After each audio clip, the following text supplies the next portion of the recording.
we're saying. We are recording this session, so it will go out as a webinar link for everybody later today.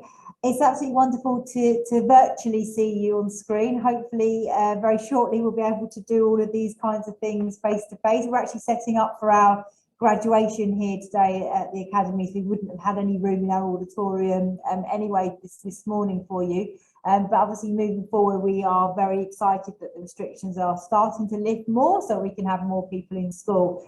My name is Gemma Thornley, I'm the secondary principal. I lead the secondary school for those of you that don't know me.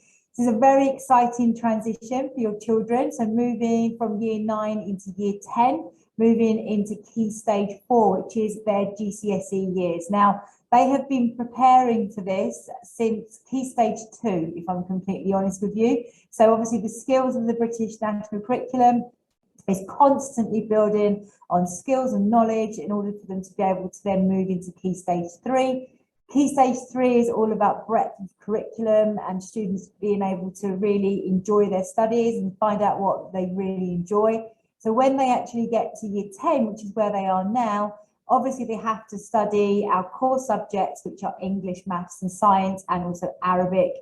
But they also get to kind of really define some pathways for them in regards to subject choices that they like, and maybe get rid of a few that they're not quite so keen on at this point in time. So we're going to take you through some slides today. I'm not hosting. You will see on the screen there Emma McCulley and Maeve O'Connor. And they are going to take control in a second, but I'm just going to introduce the team just so you know who everybody is. So obviously there's Campbell Douglas, who sits at the top of the school. He's my boss, and I, as I say, I'm the secondary principal. Joining us on the call today, I'm delighted to introduce to you this new secondary vice principal who will be joining us from September, although she's already working with us now. And this is Miss Lisa Waring, and she's coming across from First Point School. Plethora and so many years of experience in education. She'll be focusing on data and assessment and making sure those academic standards are the absolute focus for all our students here. Mr. Robbins, you will not need an introduction to. He's not on the call today, he's teaching, but he is going to be our vice principal. He's been promoted to vice principal from September, and he will be looking at the student experience and culture, and they will work very closely together, Lisa and Ashley, obviously with me as well. Then we have the rest of our senior leadership team. So we have the Director of Inclusion, who is Mrs. Stacey Bradwell. She's not on the call today either. She's teaching too, but there are some slides to talk to you about inclusion. And obviously her door is always open if you are concerned, if you have a student that has barriers to learning about that transition into Key Stage 4, she will happily meet with you via Zoom, or if you want to come into school to discuss that. Although I know that all the transition is already underway for any students who have any educational program in place. Mr. Thomas Moriarty, he is our secondary assistant principal. Now, he is responsible for Key Stage 5, so the next step up after where your children are just about to enter. So he has oversight for outcomes for students at the very top end of our school. He has oversight for Key Stage 4 and will work closely with Emma and with Maeve as well in regards to making sure that our students are ready to make that next step in 2 years' time. Emma McCulley, I've already mentioned, she has been promoted to our secondary assistant principal from September, and she will be responsible for Key Stage 3 and Key Stage 4. So she will become somebody that you really get to know a lot of. She will have the oversight of everything that your children are doing in Key Stage 4. And probably the most important person on this call is Miss Maeve O'Connor, who is the new head of Year 10 from September. We are delighted that Maeve accepted this position. She has so much experience in pastoral care. She's also a phenomenal maths teacher, so she has the academics of the students at the heart of all she does as well. So we know she's going to be an amazing appointment for you as a point of call for head of Year 10. And the reason we've done that is because Year 10 and 11, the growth there, as you know, with the school, we've actually only got 5 places left in Year 9 for September. That's how quickly this school is growing. You will understand that having a head of year rather than a head of Key Stage is something that is really, really important, because they have to have that one person who literally has that year group at the heart of everything they do. So the move to having heads of year across all of our year groups in the school is something that we've pushed for this year, and we're delighted that's actually happening in September. Obviously sad that we're losing Mr. Bennett. He was obviously head of year 10 and 11, but very happy to have Maeve in position for year 10, and Dalkeet Sandhu, who's taking year 11. And finally there, just a face that is familiar to you all, Miss Jenny Rayner. Miss Jenny Rayner, she is still very much involved with year 9. She's working on the transition. She's worked on the option choices of the students, and she will always be there for your children as they transition into year 9. And then finally, we have the form tutors for next year. I do apologise for Mr. Sumner's photo. He looks a little scary in that picture. He's new to the school this year, so that's his passport photo, the only one we have at the moment. But I can assure you, he's such a lovely, lovely man. He's coming in from Dulwich in China. He is a doctor, Dr. Matt Sumner, Doctor of Physics. So he very much with the academia at the focus of what he does. You will know the rest of the faces on there. Miss Salia Ahmed, who is going to be taking on 10 Onyx 1. Miss Yvette van der Meer, who will be taking on 10 Pearl 1. And then Mr. Dan Hussey, who is 10 Ruby 1. Now, they won't be strangers to your children. They are already year 9 tutors, and we are just adding Mr. Sumner to the mix there because year 10, as I say, has grown and we need an additional form tutor. And then the heads of core there for you, no change there. So Miss Rasha Hijazi, head of Arabic A and B. She's also head of faculty next year for the Ministry of Education subject. So she will be overseeing Islamic A, B, Arabic A and B, and also moral and social studies. Mrs. Adina Strachan, next year, she is head of faculty for communications and also the head of English. She will oversee MFL, media studies, and English literature and English language. Mrs. Zahara Khan, she will be head of what we are calling maths and technology next year, and she's also the head of maths. So within that faculty at the moment, maths will sit there, and also computer science and ICT, and in the future design technology will join that faculty. And finally, Ms. Janine O'Neill, who is our head of science and will be head of faculty for sciences next year, and she oversees science, which is biology, chemistry and physics, and also our BTEC applied science at level 3 for A level. So I'm going to pass over, I think, to Emma, who is going to start us off with standards and expectations. Any questions you have as we go along, please pop them in the chat. I will keep an eye on that chat box as we go through and try and answer as many questions. And obviously we can mop any up at the end as well. Thanks, Emma. Thank you, Gemma. Good morning, everybody. Like Miss Thornley said, my name is Emma McCulley, and next year I will be the assistant principal. Hopefully, many of you already know who I am because I've been in the school for 7 years now as part of the PE team and the pastoral team, as well as a head of year. So I just want to go over sort of standards and expectations. Now, these aren't sort of very different to what we would expect of our students normally, but we just kind of up the ante a little bit with our GCSE students in Key Stage 4 and 5. So you can see sort of a few points on the screen there. Being a GCSE student is really, really challenging, but like Gemma said, it's a great opportunity for students to really specialise in subjects that they are passionate about and to get rid of subjects that they might not be as passionate about. So it's very, very challenging, but it's also very rewarding. The first point on the slide is something that the whole pastoral team are very driven by, and that is uniform. Now, some of our students wonder why we spend so much time talking about uniform, and it's because if you're in correct uniform, then you are showing us that you are ready to learn. And so uniform is extremely important, and we will be sending communication home so that parents are very, very clear on what the uniform policy is for next year, because we know in the past that there might have been a few discrepancies there. So we are working on cleaning that up at the moment. We of course need our students to be on time. That's not just at the start of the day, that's throughout the entire day, in terms of after break, after lunch, in between lessons as well. That's really, really important so that our students are maximising their learning time. One thing that's sort of different and that you might not know or might not be familiar with is flipped learning. And that is something that is goes alongside the increased levels of independence as a year 10 or a year 11 student. Now, sometimes teachers will ask your son or daughter to go and learn a topic ahead of a lesson so that when they arrive to the lesson, they already have a little bit of prior knowledge, and they can start that lesson sort of ahead of where they may have been without that. And so flipped learning in Key Stage 4 is something that's very common. So you should expect that as a parent, that your child comes home and says that I have been tasked to read something in preparation for my lesson tomorrow or the next week, and so on. And so that's sort of a main change from a Key Stage 3 to a Key Stage 4 student.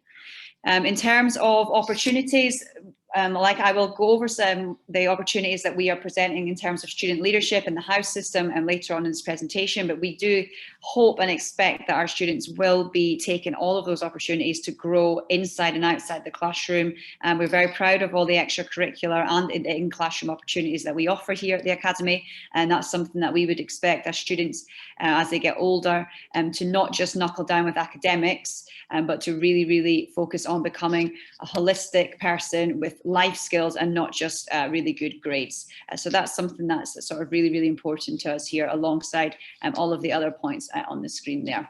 And one thing I just want to touch upon before I do pass to Miss O'Connor is what is written on the right-hand side about making mistakes. Now, it's absolutely fine for students to make mistakes. That could be in terms of what options they have chosen, for example. And we will be helping a lot with that sort of thing. But as long as those lessons are learned alongside those mistakes and we see improvement, then that is something that will sort of hold your son or daughter in really good stead moving forward positively.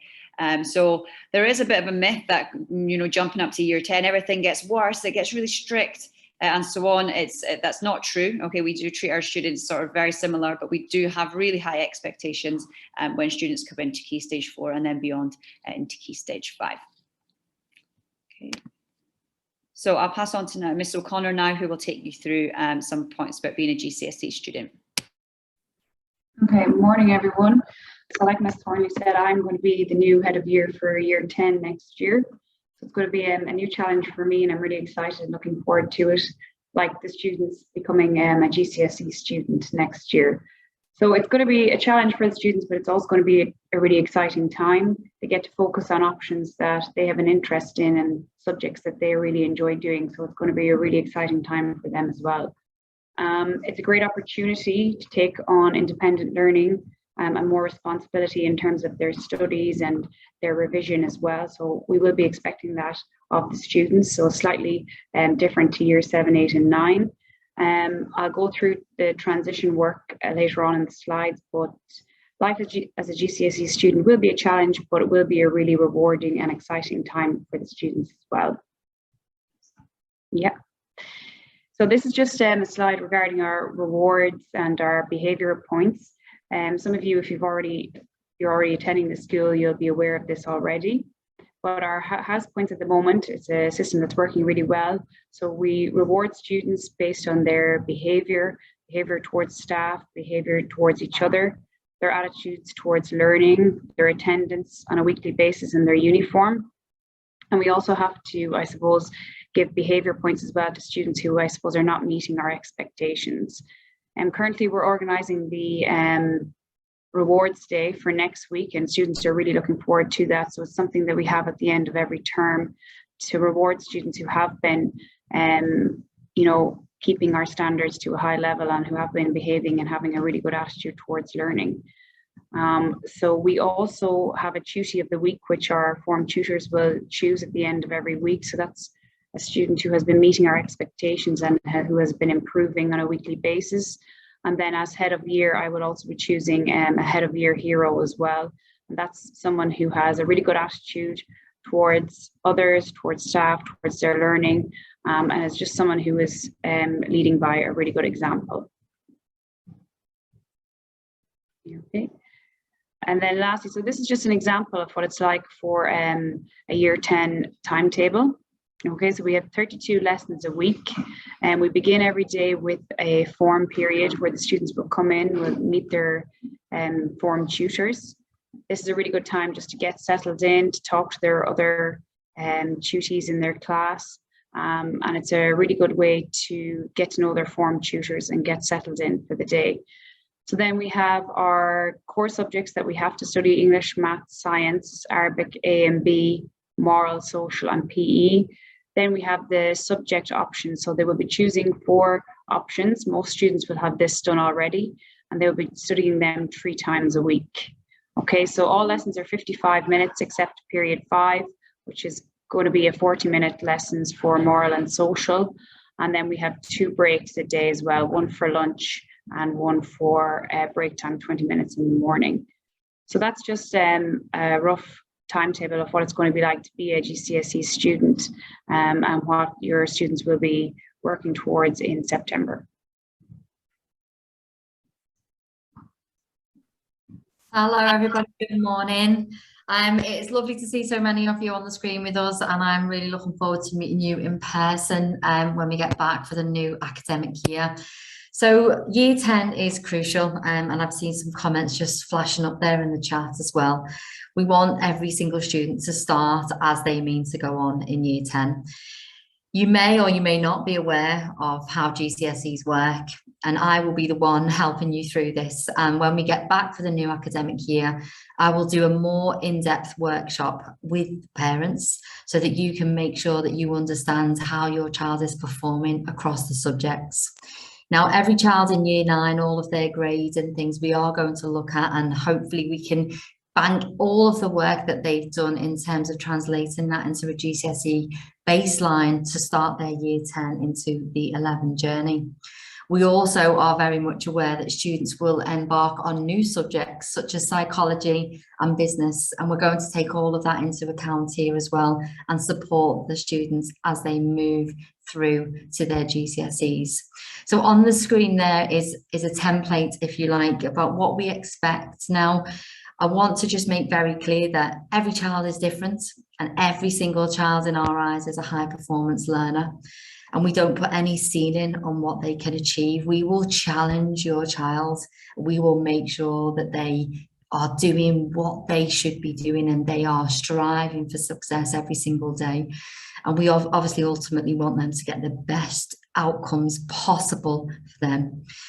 We also want to empower the students, and what you will find as a parent is through the marking and feedback in their books and online, through assessment procedures in the classroom, your child will understand where they are in their learning, in their subjects. They will not only understand where they are, but they'll understand why, and they'll understand how that they need to move through to attain the next step and keep moving in terms to reach their target grade. So you can see a key there. Now in year 11, we expect our students to get a grade 5. Now that doesn't mean that children just sit at a 5 and we're happy with that. We obviously want them to perform the best that they can do.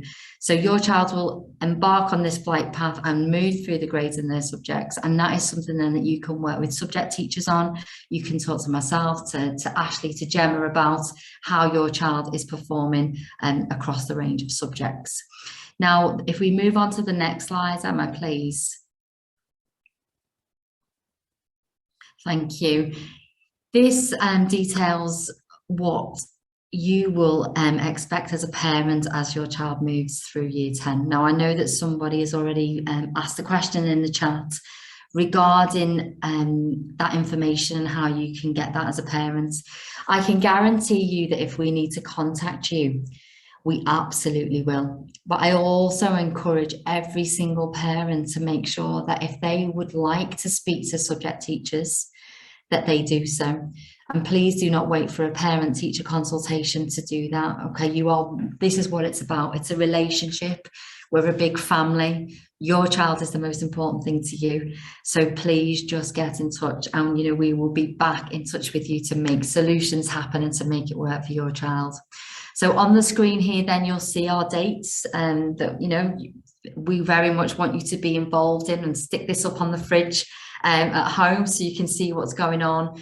But for students in the new subjects, so say like the psychology and the business, they will be baselines. Any new students to the school will make sure that we thoroughly baseline as well. We have a key assessment window in November early on, and then you will have your parent-teacher consultations the 21st of November. So that'll be the first formal time that you can meet all of the subject teachers. And then your child will get the data and behaviour for learning report at the end of that term. Then a second key assessment in term 2 in February, March time, and another data report then at the end of term 2. We then embark on our GL assessments early on in term 3, with end of year examinations following that in May and June. Then you have a final parent-teacher consultation, which is crucial because then that will be that transferring of the year 10 information into year 11 and how we can, you know, on a bespoke manner, support your child to be the best that they can be. And then you do receive the full written report in July, just before we finish year 10. Now, our GCSE results are absolutely incredible. And on the next slide, you will see just how amazing this school has moved throughout the years and how well it has performed. And I am very proud to actually be joining such an amazing school. You can see there the figures actually speak for themselves. And 2021 was a record year for results. And in the yellow box there on the right hand side, you can see that 61% of all entries were graded at a 7, which is approximately an A grade or above. It's absolutely phenomenal, and long may this success continue, and your child will be part of this ever growing journey at Wellington Alkale. I'll hand back, I think it's back to Emma. Thank you so much, parents, and I'll speak to you all soon. Thank you. Thank you very much, Lisa.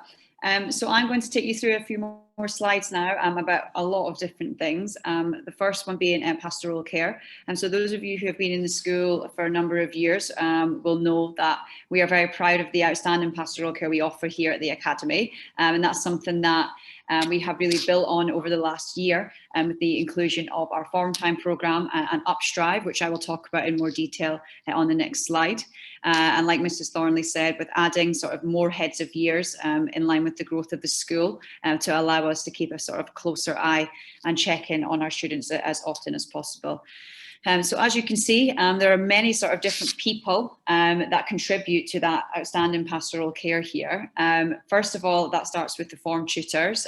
So 3 out of the 4 form tutors are already in the year group and will be moving up with the children, which is great. And then of course we have Dr. Sumner joining us from China, and I know that he has a wealth of pastoral experience as well, which is great.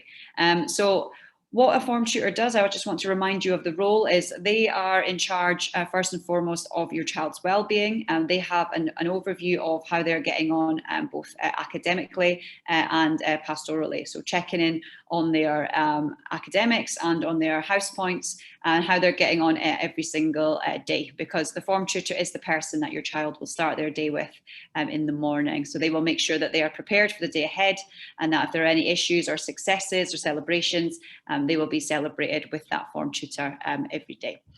The head of year will also be regularly checking in. So Miss O'Connor, as you know, is the head of year 10 for next year, and she will be regularly checking in with your child, just asking how things are going and ensuring that there is appropriate support put in place if needed. And of course, even more importantly, ensuring that we are recognising and celebrating achievement as often as possible.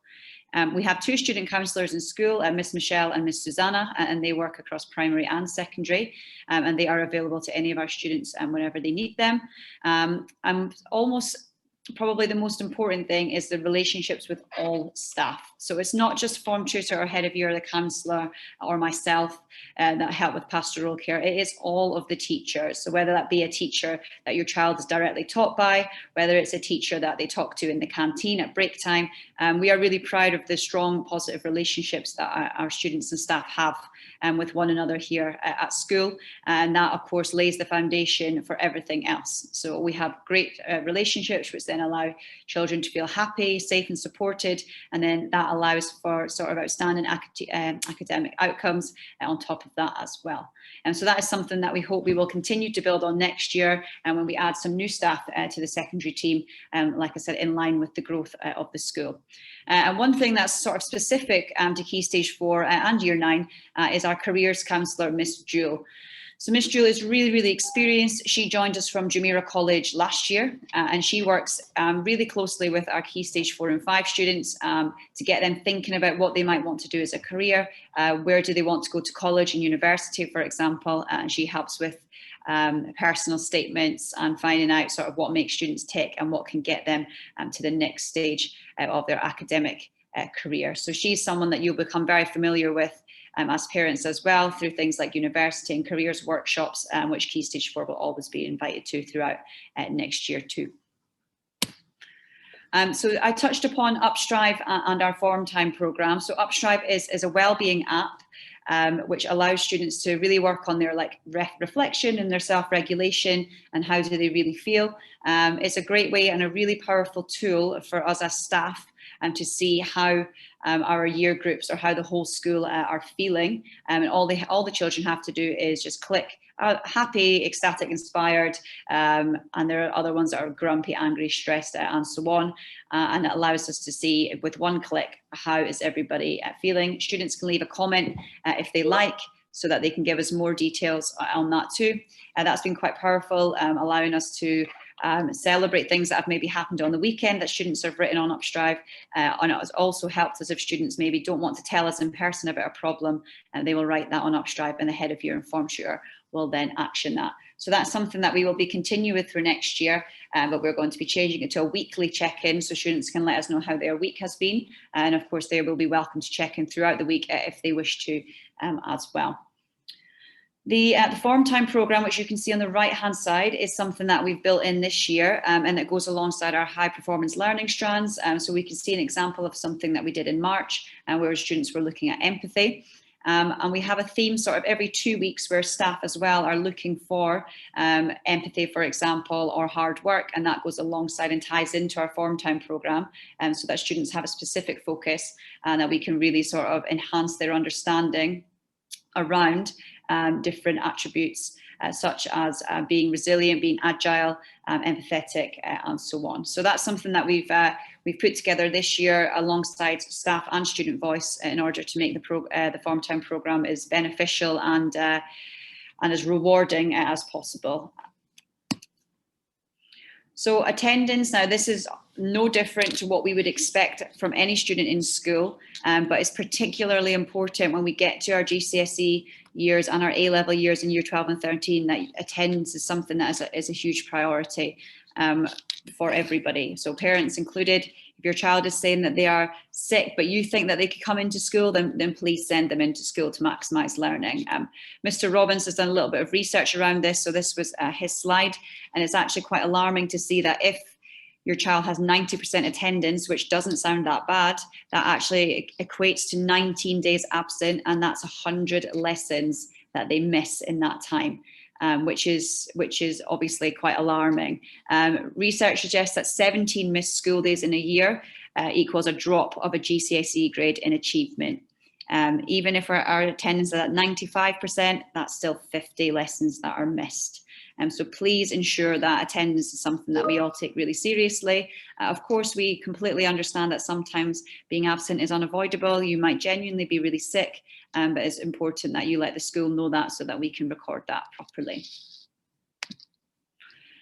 Now, as parents, this is sort of two things that we believe are probably at the forefront of your minds, and it's something that we will be sort of running workshops and helping you with at the start of the academic year. So social media and dealing with sort of anxiety around things like COVID or exams and being a year 10 student, it can all be quite overwhelming, and we will be running workshops around those aspects and other things from the start of the school year. These are usually run by our school counsellors, and they will send you a sort of a digital invite. Usually it would be a webinar, but sometimes we're hoping to invite lots of you back into school from August so that you can meet the team and discuss your concerns face to face. What we would ask in terms of social media is, although your children are getting older, please do sort of keep a keen eye on their devices. Anything sort of that happens at home is a family responsibility, and we do appreciate that sometimes it can spill into school. If there have been sort of incidents on Snapchat or a WhatsApp group in the evening, it does come into school the next morning. But we need to work together to ensure that we are sort of policing that as much as we can. So I mentioned sort of various opportunities that we offer the students in school, and one of those is student leadership. So this year we've had more students in positions than ever before, and I'm very happy to say that next year we will be growing the team even further in line with our sixth form committee. So you can see on the screen there sort of a number of opportunities that students can be involved in becoming champions across different aspects of the school, sort of such as charity, inclusion, culture, arts, media, and so on. So there really is something for everybody, alongside our prefects and a student council, which of course are the traditional roles that we always have in school. And another sort of new position that we're adding is our house reps, which I will speak about in just a second. These committees, apart from the prefects and student council, will all be headed up by a year 13 student. So we have head of charity, for example, in year 13, and then key stage 3 and 4 students will report into that person, who is managed by myself and Miss Safi in the sixth form. So this isn't actually all the opportunities. There's a huge long list of things that students can get involved in terms of leadership, and there will be a job description for each one.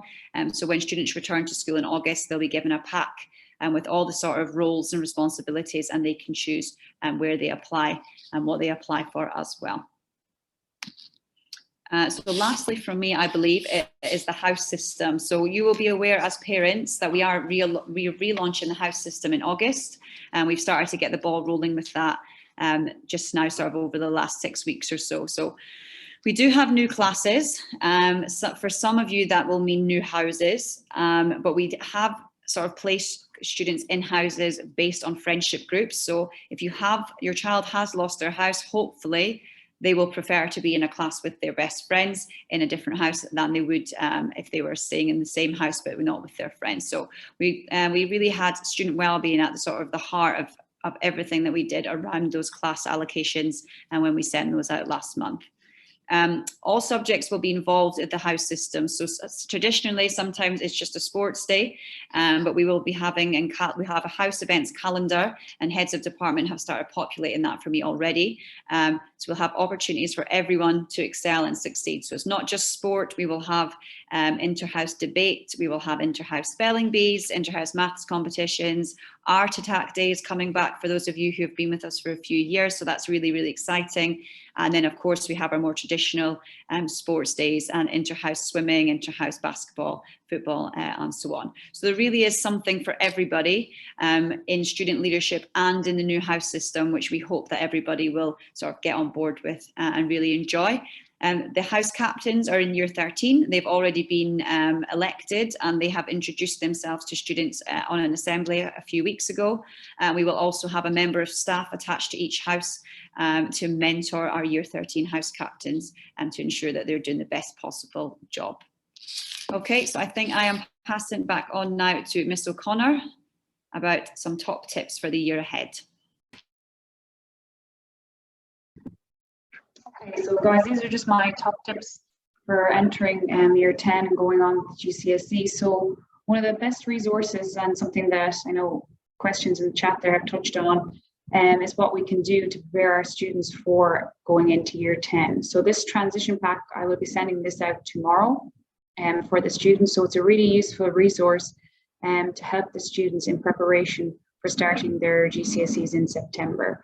It's very good in terms of it will cover content that will be covered in term 1 of year 10. So it would help give the students an idea of what's going to be coming up in each subject, and particularly in the options that they have chosen. So I would recommend for all students to have a look at this transition pack and to make use of it over the summer months. So when they do come back in September, they are in a good position to start their studies, and they aren't stressed or worried about that. So it's a really good resource to use, and I will be sending that out tomorrow. I know Ms. McCully has already touched on this, but just attending school is extremely important because there'll be new content covered every day. So we don't want the students to fall behind. So we really need the students to be attending school on a regular basis. Students, as I touched on before, will have more responsibility and will be more independent. So it is up to them to be organized. They need to make sure that they're keeping on top of all their deadlines. Okay, because it will be a slightly harder and heavier workload than year 7, 8, and 9. I know some people asked in the chat as well, but if students do feel like they're falling behind or do have extra questions, intervention is also a really good idea, so they can talk to their subject teachers on that if they are finding certain content difficult, that maybe they just need an extra session, and intervention is at lunchtime and after school, and they really should make use of that as well in GCSE. And lastly, then, if they are having difficulty or they just want to talk, they need to make sure that they ask for support. There will be someone here at all times. I'll be here, their form tutors will be here. So we will be here to help them on each step of the journey. So other than that, they're my top tips. Okay, thank you very much, Ms. O'Connor. I can see that there's been lots of sort of questions in the chat around many different things this morning. If anyone would like to sort of raise their hand like you can do on Zoom and verbally ask us a question now based on what we've just went over, or if we want to add some more questions into the chat, then myself and Ms. Thornley and Ms. O'Connor can try to answer those. I'll just give you a few minutes to think about that.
There is a booklet that explains the board and the subjects. So we have all of our curriculum maps on our internet page under the section that says parents, but I will happily send that out to you on email if it's obviously something that you would like to see, which I completely appreciate that it would be. On the website, it is updated after the changes. I don't understand, but sorry, what do you mean? Updated after the changes? Emma, do you understand? No. No, sorry, I don't understand that either. But I will send out the, we'll get for year 10, we'll send out the prospectus with all the examples on there for you, and also the curriculum maps as well, which are pretty much up to date, apart from maybe a couple of tweaks for September that are still being done now, but most of them are updated. Yeah. And like Ms. O'Connor said, there will be a transition pack sent home with all the work that students should be getting on with over the summer. It's not too much. Obviously, students should only complete the work for their option choices and core, English, Maths and Science, but all the information and most of the exam boards are actually mentioned, I believe, on that transition pack anyway. So that will be sent home, like Ms. O'Connor said, tomorrow, so that students can have a look at it and then ask any questions before they go on the summer break. Jawahar, for the Math GCSE, yes, students will not sit, they will not sit GCSE early entry if they have not sat a mock exam or enough assessments or exams to assure us that they are actually ready to take that exam. So there will be some sort of mock assessment, yes.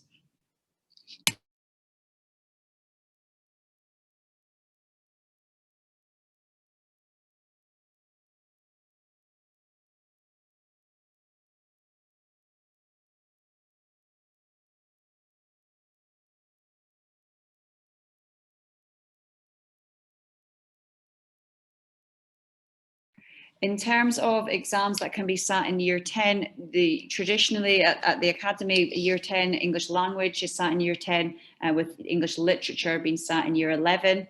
That's for the majority of students. Sometimes we have students that go for early entry in maths. So we had about 26 students that sat their maths exam early this year, but that's only if students are completely ready to do that in year 10. Otherwise, the majority of subjects will be sat in year 11 because the courses are 2 years long.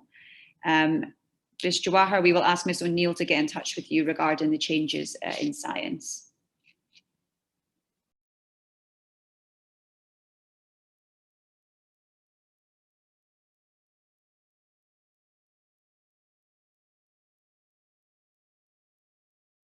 Yes, we do offer students the opportunity if their English grade is not quite where it should be. We don't turn anybody away from sixth form. We have a variety of pathways. So we do have students that may not have done quite so well in maybe their English, their maths, for example. And obviously we know that they need to have those grades to be able to kind of access decent universities at GCSE.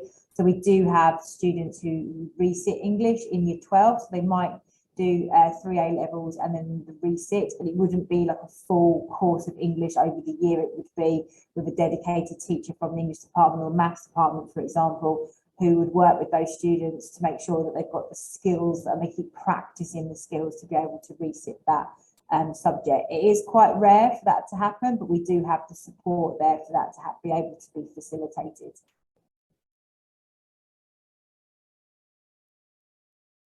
Yeah, sorry, with the English. So English, I'm an English teacher, so I can speak with this. So we have, in the past, students have sat English language in year 10 and English literature in year 11.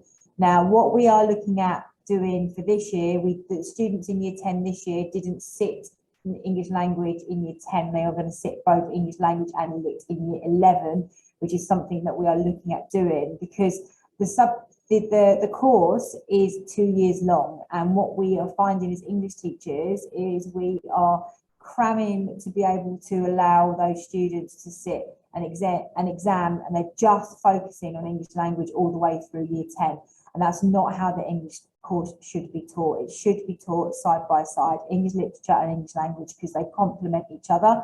Because in order to be able to extend things like vocabulary, being able to look at the correct terminology, to be able to infer, really like explicitly infer to get those top bands, they need to be studying language and literature side by side. And at the moment, we're not at the moment, before the new head of department came in last year, they were taught as 2 discretely separate subjects, and they're not. There's a lot of overlap.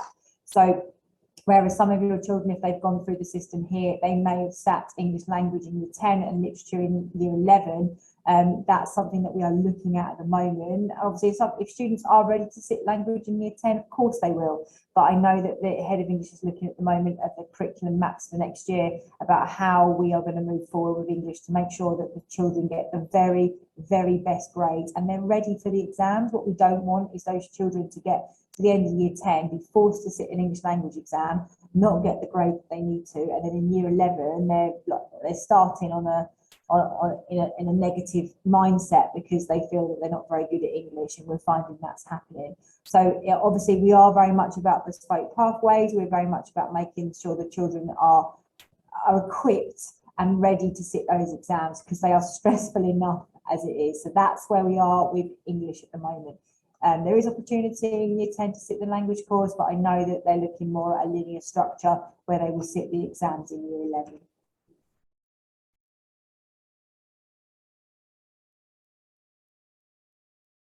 Study skills. Oh, you've already answered that one.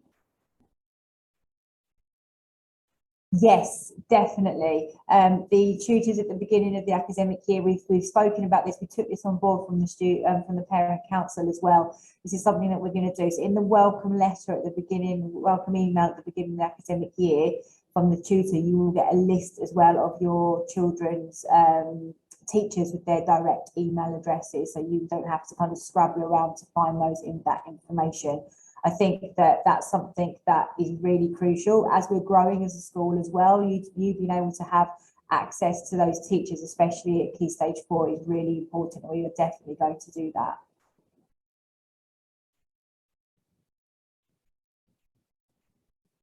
Homework. Emma, do you want to take that one? Yeah, I've already replied in the chat. So there should be, you can expect more homework than you've had in year 9. I'd say you can expect sort of 3 to 4 pieces of homework a week. Probably there'll be some weeks you don't get as many as that. But a GCSE student always has work to do. They should never come home and say that they don't have work to do. There's always coursework or revision, or even sort of writing up notes in preparation for revision in a few weeks' time, and so on. So homework will all be recorded on Go for Schools, and as parents you will be able to see it there and keep on top of that as well. I've got a message directly saying, in regards to science, when do the students get to know if they're going to do combined sciences or triple sciences? So they've just finished their end of year key assessments in year 9. Obviously, they're looking and analysing that data at the moment. And then when they come back in September as well, there is a further baseline assessment. It's based again on the year 9 work that they've done. All the baselines can only be based on stuff that they already know. They can't test something that the students don't already know. So it's just to see where they are, to mop up that, and then you will be informed very quickly of that decision in regards to combined science or triple science. Just to point out as well, there's always a real thing about combined science and triple science, and thinking that combined science will close doors to anyone wanting to go into the medical profession or be a doctor or a veterinary surgeon, etc. That's absolutely not true. Combined sciences and triple sciences are just a different way of coming at science. They still come out with the same results. Means the same A in triple means the same A in combined science. So there's always been a little bit of a worry about that. So and the science department will always do this in conversation with parents as well.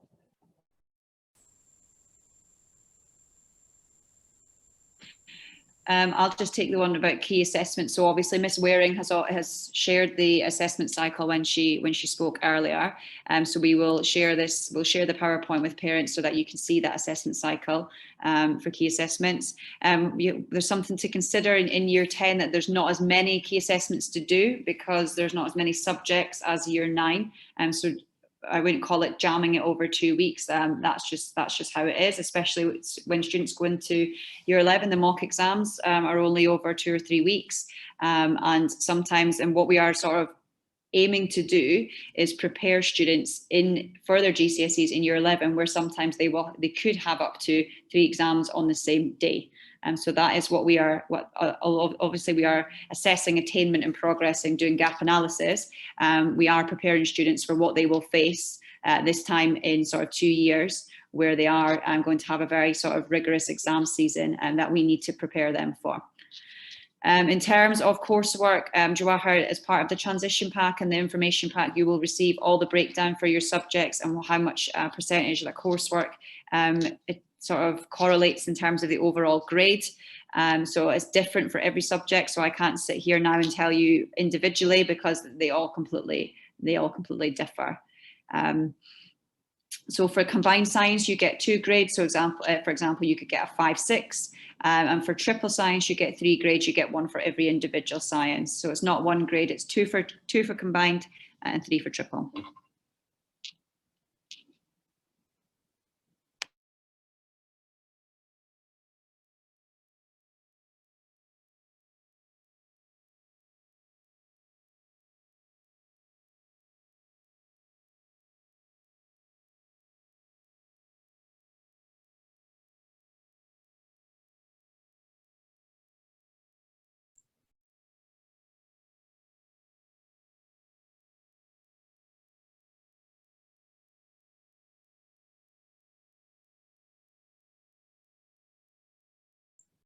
In year 10, in regards to the mock exams, they're sat at the end of year 10. So they have a whole year of work that they can be assessed on. So they will do their end of year exams at the end of year 10, and then they will do their mock exams in the January of year 11. And then we always do an additional window, if necessary, in the March, just before they leave for their exam season. But that depends on how well the season goes in the January. But there's also continuous assessment done in each subject area. One of the things that we have done this year, and you will see this come out to you, I wrote to you, I think at the beginning of term 3, saying that we're looking at how we mark, assess and feedback to our students, and all of the departments have now come up with their own version of what decent assessment, marking and feedback looks like, specific for their subject area. So even though there is a generic underpinning non-negotiables assessment policy for the whole school. Each department assessment, marking and feedback looks quite different, and what we don't want it to be a one-size-fits-all. In order to be successful with the subjects that the students are taking, it might be, for example, if you are a drama student, that verbal recorded feedback is a lot more indicative to you being able to move forward with what you are trying to do, both practically and in theory, than having reams of marked work that doesn't really relate to the practical context of what they're doing on stage, for example. It might be that if you are studying business or economics, they decide they're going to continually assess with an assessment exam question once every 2 weeks, and that will roll for the whole academic year. And it might be that, for example, in maths, you might see that assessment looks very different, where they might assess at the end of units, or they might assess with exam papers. I'm just being very generic there, but that's something that we've been working on for the last year here to make sure that we are absolutely on point with the way that we mark, the way we assess, and the way we feed back to our students, because feedback is the only thing that is going to help them to move forward.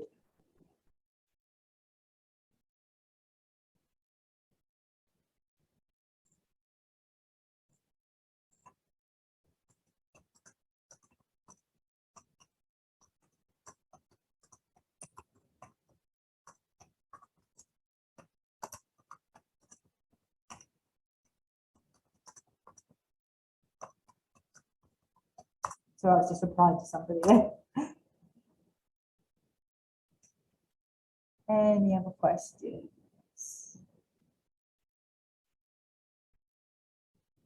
Year 10 assessment will include only this. Did you say that, Emma? Just answered that one. Yeah, I've answered it below, yes, yeah. sorry.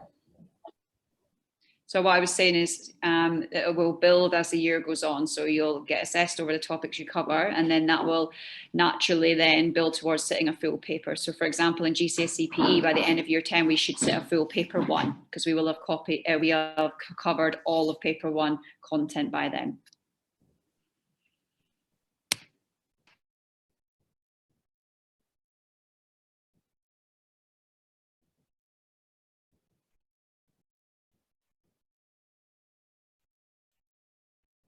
In regards to the grades combined being considered as 1 or 2 subjects, if you move on to college, I think it's 2 subjects, isn't it? It's a double award, so they get like double A. Yes, it's 2. They'll get two grades there. Because we accept it as 2 grades into 6th form.